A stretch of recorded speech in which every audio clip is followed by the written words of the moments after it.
ito naman sa harap. And Hello, there's welcome to another Magdan one Lady, over and this there. is our Ayan, upload for today. meron pa tayong Harvesting isa. our Ayan, mamimitas ng vegetable. ampalaya dahil This time we are open harvesting place yan. some Baby pa lang. other Pero, vegetable like kasi green minsan beans and hindi pa sweet siya potato ay flitches, and maglalayo also tayo. taro So, leaves, ito ang and some banana pepper, and all be sorts of careful different though. things. So there are, and of course tomato, cherry tomatoes, and all that Mamimitas tayo stuff, ng talbo sa and other harapan ng things. bahay. Anyway, thank you for Ayan. watching. Appreciate you guys. This is the kind of stuff that I do here in Magdan Lady. See you guys later. Ayan, oh, ang sarap ng talbos, diba? Go ahead, get some. Ayan, be careful though. Ayan guys, that's good. Mamimitas tayo ng talbos sa harapan ng bahay. Ayan.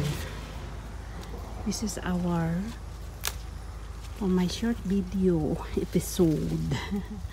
Ayan, oh, ang sarap ng talbos, diba? Ang dami ko ng tomato right there. There's all well done na. See, it's ready to be harvested. And also right there, see, we wanna harvest that because sayang naman kung masasayang lang. So we're gonna harvest it, okay?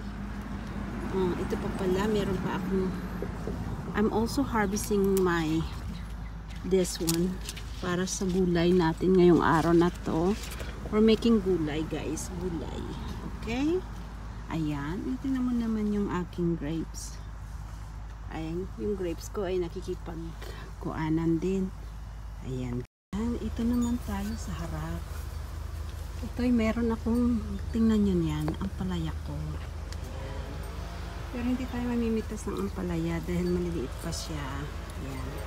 Baby pa lang. Pero, ang ipitasin natin ay maglalayo tayo.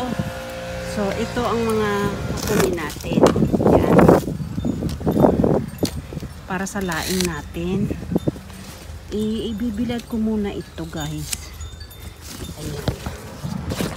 Ayan yung panlaing. Oh. Ayan. You wanna help me get the talbos? Talbos is like this. I appreciate you guys watching this video. See you again next time for the next upload of our gardening backyard bounty.